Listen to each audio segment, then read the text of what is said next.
चरण सेवा खंडित चरण सेवा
चरण सेवा अखंडित वासुदेवा पंढरीचा सदा संग हरिदासांचा जन्म हो का बलते याते कदा न सुको हरिभक्ती वासुदेवा पंढरीचा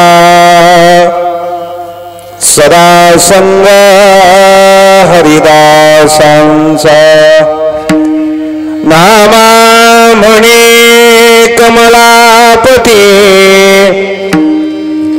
हेच द्यावे पुढत पुढते वासुदेवा पंढरीचा सदा संग हरिदासांचा अजं रुक्मिणी प्राण संजीवनन्तं परं धाम कैवल्यमेकं तुरीयं प्रसन्नं देवं परब्रह्मलिङ्गं भजे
पांडुरंगा करो प्रथम मनमान दुसरी चरणा संताची त्यांच्या कृपादानी कथेचा विस्तार बाबाजी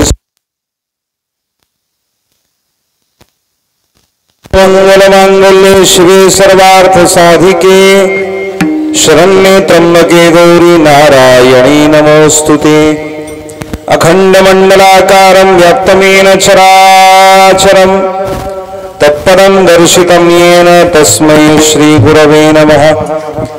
नमो सद्गुरु तुकया ज्ञानदीपा नमो सद्गुरु सच्चिदानंद रूपा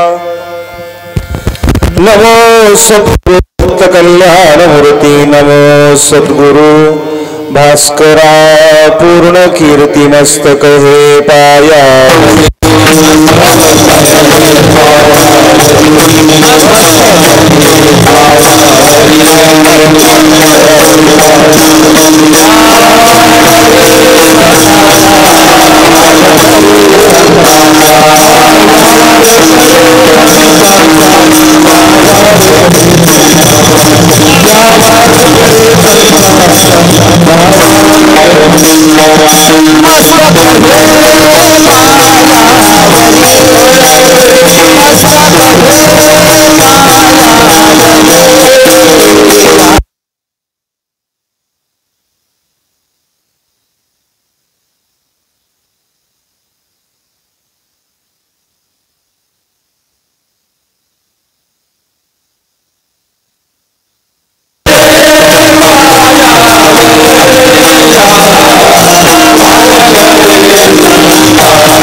एकही पायावरिया वारकरी सेवक झालो तुमच्या लागलो निज चरण अहो स्वामी तुकया देवा यावरी न करावा अव्हेर हेची देवा पै मागत चरण सेवा अखंडित वास द्यावा पंढरीचा सदा संग हरिदासांचा प्रस्तुत प्राप्त प्रसंगी कीर्तनरूपी सेवेकरिता निवडलेला भंग महान भगवत भक्त भगवान पंढरीश पांडुरंग परमात्म्याचे लढीवाळ सेवक उपासक आराधक प्रेम भांडारी श्री संत नामदेव महाराज यांचा चार चरणाचा मागणीपर प्रकरणातील अत्यंत उत्कृष्ट असा भंग या ठिकाणी सेवेकरता निवडला.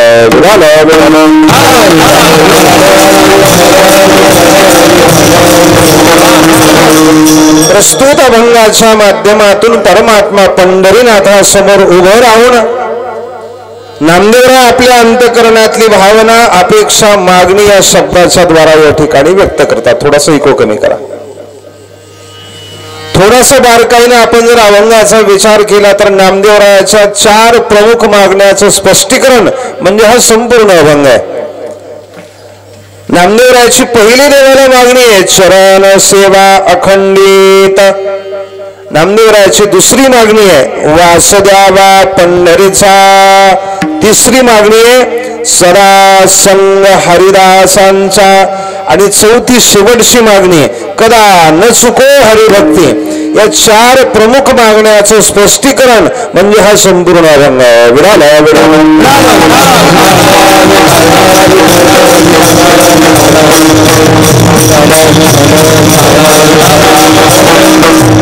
दोन शब्दाचा परिहार देणं अगत्याचं आहे. आपल्या मौजे नारायणवाडी या गावाच्या अंतर्गत जे काही रेणुका माता मंदिर आहे या ठिकाणी प्रतिवर्षाप्रमाणे भगवती जगदंबेच्या प्रांगणामध्ये रेणुकेच्या प्रांगणामध्ये संपन्न होत असलेला आपला हा अखंड हरिनाम सप्ताह आहे. ज्येष्ठ श्रेष्ठ संत महापुरुषांची कृपा आशीर्वाद आपणा सर्वांना या परमार्थिक सेवा कार्य करत आहेत. आपणा सर्वांचं परमार्थिक श्रद्धास्थान परमार्थिक अधिष्ठान हरिभक्तीपरायण गुरुवर्य परमपूजनीय वंदनीय भास्कर गिरिजी महाराज श्री क्षेत्र देवगड संस्थान यांच्या प्रेरणेतून हरिभक्तीपरायण आदरणीय चंद्रकांत महाराज पटारे व हरिभक्तीपरायण आमच्याकरता एक पितृतुल्य गुरुतुल्य असं व्यक्तिमत्व प्रल्हादजी महाराज गायकवाड पूज्य महाराजांच्या मार्गदर्शनाखाली आणि समस्त ग्रामस्थ मंडळी नारायणवाडीकर व वाघ पाटील परिवार यांच्या संयुक्त विद्यमान प्रतिवर्षी रेणुकेच्या भगवतीच्या दरबारामध्ये हा नामयज्ञ सोहळा संपन्न होतोय. वर्ष आपलं 12वं वर्ष आहे. त्रैदिनात्मक हा कीर्तन सोहळा या ठिकाणी संपन्न होतोय. त्यानिमित्त ग्रंथराज ज्ञानेश्वरीच्या 18व्या अध्यायाचं पारायण देखील आपण करतोय.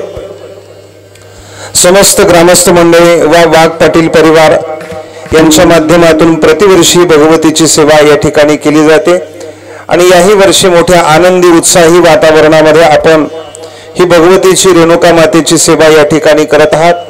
आपल्या संपूर्ण कार्यक्रमाकरता ज्यांचं अनमोल असं सहकार्य आपल्याला राहतं आणि आपल्या गावचं आणि आपल्या जिल्ह्याचं तालुक्याचं भूषण माझे परममित्र गुरुबंधू हरिभक्तीपरायण आदरणीय गणेशजी महाराज गायकवाड पूज्य महाराजांच्या आज्ञेनं त्यांच्या इच्छेनं ही सेवा करण्याकरता मी या ठिकाणी उपस्थित आहे.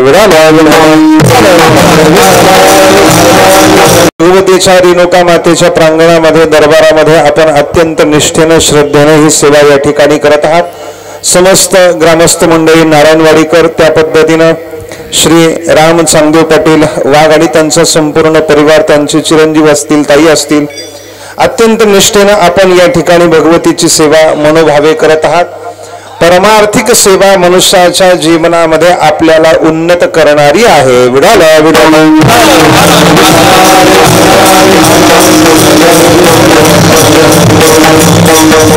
आपली इष्ट देवता आपली आराध्य देवता ही कुठलीही असू द्या. आपण भगवान शिवाची उपासना करा, भगवान विष्णूची उपासना करा, भगवान गणेशाची उपासना करा, वा भगवान जगदंबेची भगवतीची उपासना करा वा सूर्यनारायणाची उपासना करा. ज्या काही पंचशास्त्रीय देवता आपल्या शास्त्रानं सांगितलेल्या आहे, आपली इष्टदेवता कुठलीही असू द्या, सेवा मनुष्याच्या जीवनामध्ये अत्यंत महत्वाची आहे.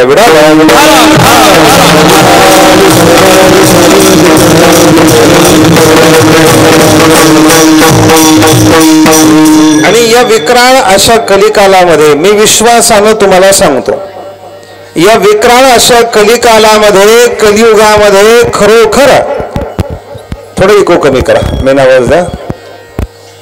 जर आपल्याला सुखानं, समाधानानं, आनंदानं आपलं जीवन जगायचं असेल तर एक गोष्ट निश्चित लक्षात ठेवा, आपल्या अंतःकरणामध्ये, हृदयामध्ये कोरून ठेवा.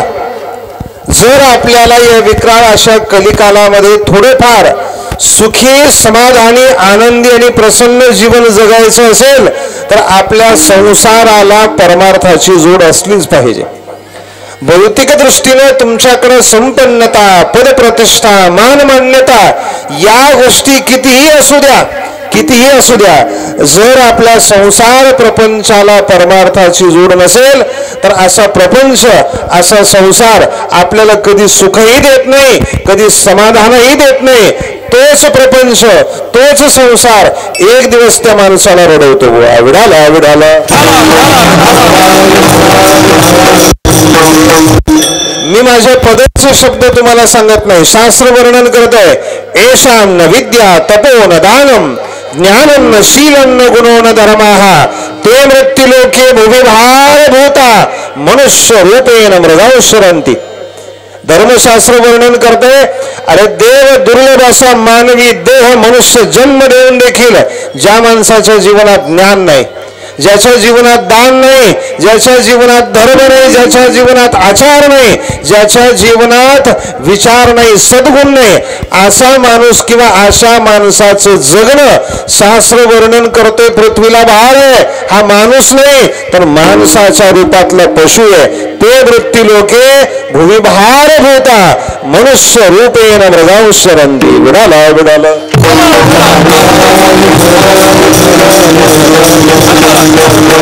माणूस म्हणून आपण इथे जन्माला आलोय ना, देव दुर्लभ नरदेह परमात्म्याने आपल्याला दिला ना, तर प्रत्येकाचं कर्तव्य आहे आपल्या जीवनात ज्ञान असलं पाहिजे, आपल्या जीवनात दान असलं पाहिजे, आपल्या जीवनात तीर्थ असलं पाहिजे, आपलं जीवन आचार विचार संपन्न असलं पाहिजे.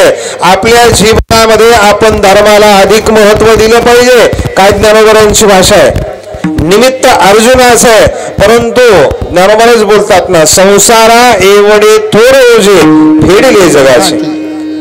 कुरुक्षेत्राच्या रणभूमीवरती उपदेश करत असताना, दिव्य तत्वज्ञान सांगत असताना निमित्त फक्त अर्जुनाच आहे, परंतु तेच तत्वज्ञान आज संपूर्ण विश्वाच्या कल्याणाकरता कारण ठरत आहे.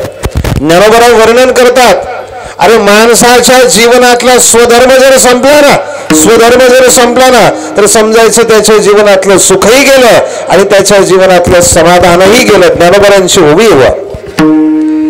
अगा स्वधर्म जरी लोपला तरी सर्व सुखाचा थारा मोडला, का दीपासवे हरपला प्रकाश जाय. ज्ञानोबा वर्णन करतात, अरे कल्पना करा, एखाद्या ठिकाणी दिवा प्रज्वलित झालाय, दिवा पेटलेला आहे आणि आपणच आपल्या हातानं तो पेटलेला प्रज्वलित झालेला दिवा जर विझवला तर त्या दिव्याच्या नाशाबरोबर प्रकाशाचा काय होतो, होतो का? पण त्या दिव्याच्या नाशाबरोबर प्रकाशाचा काय होतो, नाश होतो. त्या पद्धतीने ज्ञानोबा बोलतात,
तंगा दीप्ती अलिंगन तीर्थ त्यासी अचूक मरण. दिवा पेटलेला आहे, दिवा प्रज्वलित झालेला आहे. असा पेटलेला दिवा जर आपणच आपल्या हाताने विझवला तर ज्ञानोबा बोलतात दिव्याच्या नाशाबरोबर प्रकाशाचा नाश आहे. त्याच पद्धतीने माणसाच्या जीवनातला स्वधर्म संपला, निज कर्तव्य संपलं तर त्याच्या जीवनातलं सुखही गेलं आणि त्याच्या जीवनातलं समाधानही गेलं. विडाला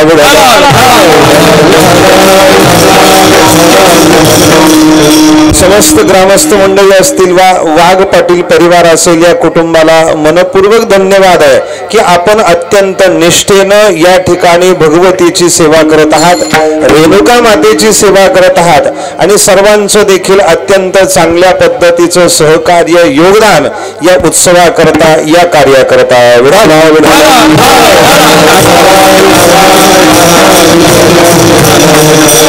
आज विशेषत्वानं आदरणीय प्रल्हाद महाराज गणेश महाराज यांची अन्नदानाची सेवा आहे. विशेष असं योगदान आहे या भगवतीच्या सेवेमध्ये. मग एकटं कुटुंब एकटा परिवार एवढं जर कार्य करतोय तर आपलं देखील या कार्याकरता सहकार्य करणं, योगदान देणं हे कर्तव्य. विडाला विडाला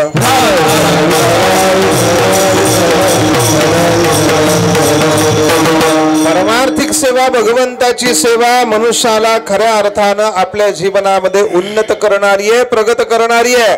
जगद्गुरु तुकोबराय असतील किंवा सकल संत महात्मे असतील, जगद्गुरु तुकोबराय तर देवाला देखील ठणकावून सांगतात, देवा अरे तुझ्या चरणाची अखंड सेवा करणं ही माझ्या वाडवडिलांची परंपरा आहे, माझ्या वाडवडिलांची मिरासी आहे, माझ्या वाडवडिलांची वतनदारी आहे.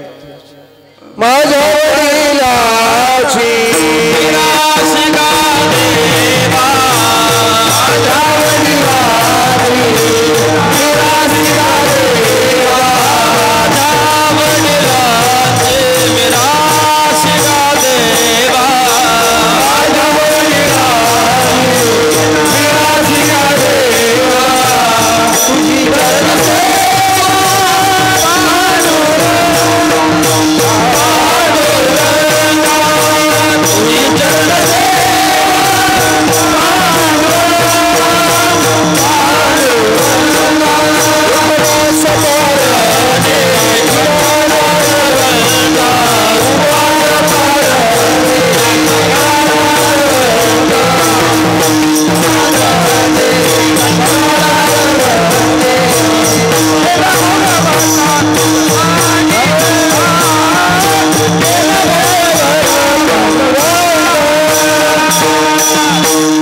माझ्या वडिलाची मिरासी गा देवा, तुझी चरण सेवा पांडुरंगा. हे पांडुरंगा देवा, तुझ्या चरणाची अखंड सेवा करणं ही माझ्या वाडवडिलांची परंपरा आहे, माझ्या माडवडिलांची वतनदारी आहे, मिरासी आहे. आणि बघा, एखादं कुटुंब असेल, एखादा परिवार असेल किंवा एखादा माणूस असेल, त्याला त्याच्या जीवनामध्ये परमार्थिक सेवा, आध्यात्मिक सेवा, दान धर्म, सत्कर्म, पुण्य करायला जर मिळत असेल तर निश्चित त्यानं आपल्या जीवनामध्ये स्वतःला भाग्यवान समजलं पाहिजे.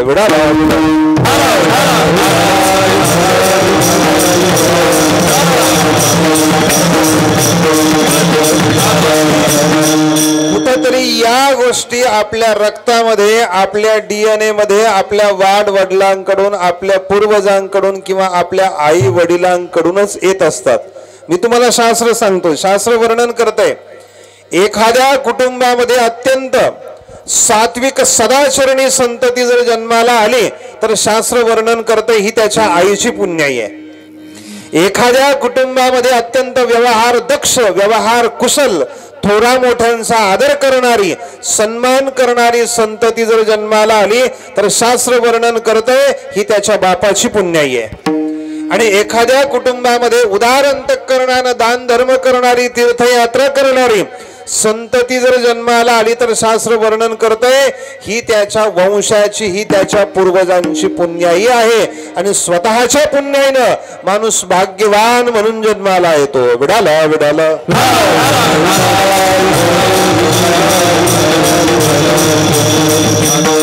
सुशील मातृपुण्येन पितृपुण्येन चतुरता वंशपुण्येन उदारता आत्मपुण्येन सौभाग्यता हे शास्त्र वचन विडाला विडाला तुकोबरा बोलतात देवा तुझ्या चरणाची अखंड सेवा करणं ही माझ्या वाडवडिलांची परंपरा आहे. नवे नवे काय शब्द आहेत बा मला सांगा. जन्म घेणं चांगलं आहे का? जन्म घेणं चांगलं आहे का वाईट आहे? गर्भवासाचं दुःख सहन करणं चांगलं आहे का वाईट आहे? गर्भवासाचं दुःख किंवा गर्भवासाचा किती त्रास आहे हा जावे त्याच्या वंशा तेव्हा कळे. काय सांगू गर्भीची यातना, काय सांगू गर्भीची यातना, मधुभोगिना नारायणा.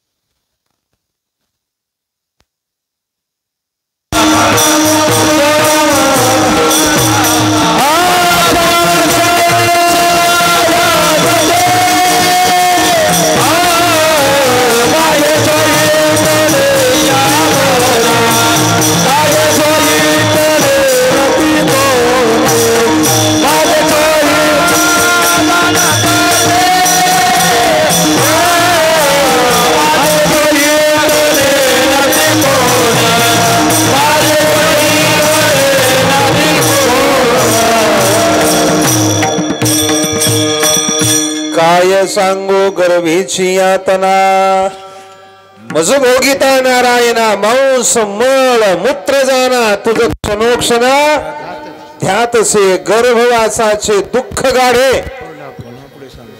गर्भवासाचं दुःख आहे. जन्माला येणं चांगलं नाही. एकाच जन्मात वैतागलेली तुम्ही आम्ही माणसं आहोत. देवाला हात जोडून प्रार्थना करतो आपण, देवा आता दुसरा जन्म घेण्याची इच्छा नाही. आता खूप त्रास सहन केला, आता खूप दुःख सहन केलं, खूप वाईट प्रसंगाला जीवनामध्ये सामोरं जावं लागलं. देवा हात जोडून प्रार्थना आहे, परत जन्म घेण्याची इच्छा नाही, जन्म घ्यायला देखील लावू नको. परंतु जगद्गुरु तुकोबरा देवाला देखील सांगतात, देवा तुका म्हणे गर्भवासे सुखे घालावे आवासे, सुखे घालावे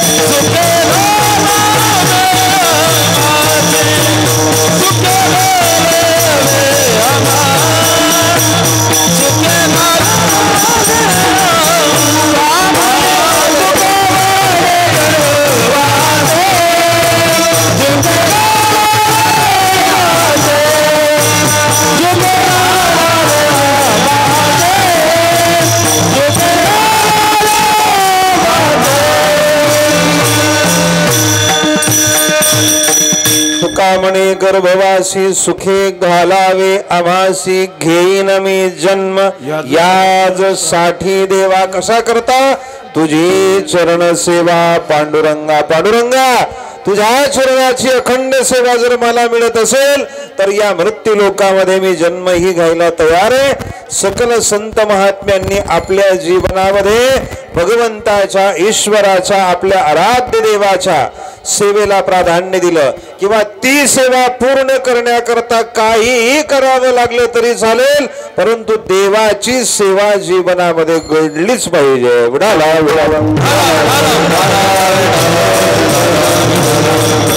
ज्यांचा अभंग या ठिकाणी आपण चिंतना करता निवडलाय घेतलाय त्या नामदेवरायाच्या जीवनातला गोड प्रसंग आहे. पहा, नामदेवरायाचं जीवन लहान आहे, बालवय आहे. एक दिवस नामदेवरायाचे वडील काही कामाच्या निमित्तानं व्यापाराच्या निमित्तानं बाहेर गावी जातात आणि बाहेर गावी गेल्यानंतर नामदेवरायाची आई, आईचं नाव आपल्याला माहिती आहे का? गोनाई राजा आई दोघी. मग कोणती सासून कोणती सून बरं?